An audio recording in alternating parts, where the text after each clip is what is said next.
Hello friends केने আছে সকলোৱে আশা কৰো সকলোৰে ভাল মই আজি এটা ব্লগ আৰম্ভ কৰিম বুলি ভাবিছো নাজানো কেনে হয় মই লীনা শৰ্মা আদৰণি জনাইছো মোৰ ইউটিউব চেনেল মুখৰ জ্যোতি ৰেচিপি এণ্ড ব্লগলৈ আশা কৰো আপোনালোকে এই চেনেলটো আদৰি ল'ব আজি মই ৰাতিপুৱাৰ পৰা কি কৰিলো কি বনালো আপোনালোকক দেখাম বুলি ভাবিছো হেয়া আপোনালোকে এই ভিডিওটো প্ৰথমৰ পৰা শেষলৈকে চাব নিশ্চয় ভাল পাব আৰু এই ভিডিওটো চাই যদি ভাল পায় এটা লাইক কৰিব আৰু মোৰ এই চেনেলটো সাবস্ক্ৰাইব কৰি থব লগতে থকা বেল আইকনটো টিপি অল কৰি থব তেতিয়া আগলৈ আহিবলগীয়া ভিডিওবিলাক আপোনালোকে দেখা পাব তেতিয়া হওক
ধুই মন্দিৰৰ পৰা আহি এতিয়া ছোৱালীয়ে বনাই দিয়া মেগী খাম যেহেতু তাইৰ কলেজ নাই এটো কাৰণে দুই এটা কাম কৰে আৰু তাকৈ বৰ শান্তি লাগে ছোৱালীয়ে বনাই দিলে দিও নাজানে মই মেগীখিনি খাই লম তাৰ পিছত দুপৰীয়া কি বনাও মই আপোনালোকক দেখাই যাম তেনেহলে ভিডিওটো আপোনালোকে শেষলৈকে চাই থাকিব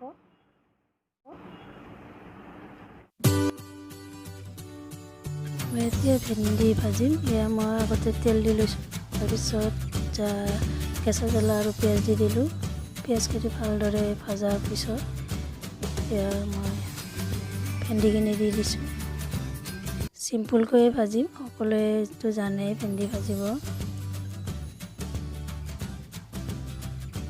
ভেন্দিখিনি বহাই মই লগে লগে ৰং গুড়া দি দিওঁ তেতিয়া ইমান বিজলুৱাখিনি নোলায় অলপ কমকৈ ওলায় ভাজিবলৈ ভাল হয় ভেন্দিখিনি বহাই আনফালে মই ভাত বহাই দিছোঁ লগে লগে ভেন্দিখিনিও ভাজি আছোঁ ভেন্দিখিনি আধা ভাজা হোৱাৰ পিছত ইয়াত এতিয়া নিমখ দিম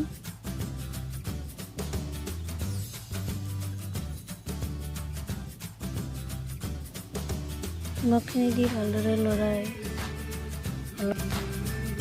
আমাৰ পাকঘৰটো বহুত সৰু হয় যেহেতু আমি মেডিকেল কোৱাৰ্টাৰত থাকোঁ সেয়ে অলপ কাম কৰাত অসুবিধা হয় তথাপি আৰু এডজাষ্ট কৰি কামবিলাক কৰি থাকোঁ আৰু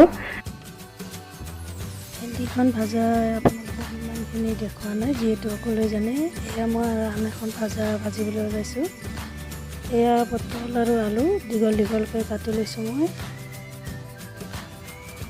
পিঁয়াজখিনি ভাজি লোৱাৰ পিছত এই আদা নহৰু পেষ্টখিনি দি দিছোঁ আদা নহৰু আৰু কেঁচা জলকীয়া আছে ইয়াত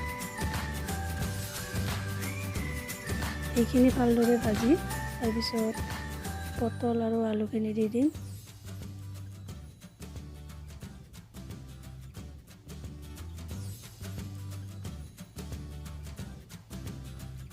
এয়া মই নিমখ দি দিছোঁ।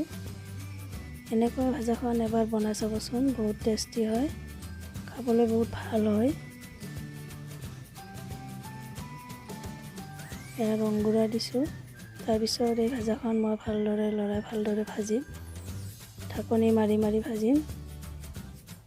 5 মিনিট সময়মান ভাজাৰ পিছত এয়া আধা ভাজা হোৱাৰ পিছত ধনিয়াৰ গুড়ি আৰু জিৰা গুড়ি দি দিছোঁ। তাৰপিছত অলপ ভাজি ল'ম। অলপ ভাজি লোৱাৰ পিছত ইয়াতে মই এতিয়া সাধাৰণ অকণমান পানী দিছোঁ, জাষ্ট মছলা গুড়িখিনি জ্বলি নোযোৱাকৈ। তাৰপিছত ঢাকনি মাৰি আৰু 2-3 মিনিট সময় ৰাখি থৈ দিম। এয়া চাওক, ভাজিখন দেখিবলৈ কিমান ধুনীয়া হৈছে, খাবলৈ বহুত টেষ্টি হয়। এনেকৈ এবাৰ বনাই চাব পাৰে। শেষত মই এটা কণী ভাঙি লৈ ইয়াতে দি দিছোঁ। কণীটো দিয়াৰ পিছত আৰু ভাজিখন খাবলৈ আৰু বহুত টেষ্টি হ'ব। এয়া মোৰ ভাজিখন ৰেডি হৈ গ'ল। এতিয়া মোৰ দুপৰীয়াৰ ভাত আঞ্জা হৈ গ'ল। আমি ভাত দেৰিকৈ খাওঁ, হাজবেণ্ড অফিচৰ পৰা আহিলে একেলগে গোটেইকেইটা খাম। আৰু এতিয়া মোৰ বহুত কাম আছে। তেনেহ'লে আজিলৈ আহোঁ। আৰু যদি ভিডিঅ'টো চাই ভাল পাইছে তেনেহ'লে এটা লাইক কৰিব আৰু কমেণ্ট কৰিবলৈ নাপাহৰিব। আপোনালোকে যদি কমেণ্ট কৰি জনায় কিবা ভুল হৈছে তেনেহ'লে মই বহুত সুখী হ'ম। আজিলৈ আহোঁ।